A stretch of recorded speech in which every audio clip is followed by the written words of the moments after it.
धोंड्याचा महिना सुरू झालेला आहे आणि आम्हाला पहिल्याच दिवशी धोंडे खायला भेटले. सगळ्यांनी बहिणीकडे असं करा. मी पोळीच खात नाही. त्याआधी बघा आमचं इथं प्लांट्स कट करण्यामध्येच अर्धा दिवस गेला होता, कारण गावाकडे गेल्यामुळं खूपच प्लांट्स वाढले होते. त्याच्यामुळे प्लांट्स वगैरे कट करून घेतलो आणि नंतर सांगवीला निघालो आम्ही धोंडे जेवण करण्यासाठी. आणि आधीराजची इथं मस्ती चालू होती की पप्पा मला स्पायडरमॅन सारखं गाडी चालवा, तुम्ही मला स्पायडरमॅन बनायचे म्हणून. नंतर आम्ही घरी आलो. घरी आल्यानंतर नवरी नवरदेव आमच्या अगोदरच येऊन बसले होते.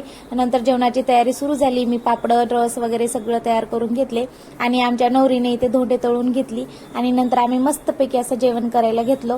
जेवण झाल्यानंतर ना थोडंसं बाहेर जावं म्हणलं. बाहेर गेल्यानंतर असं मस्त ड्रेस वगैरे आलेले होते.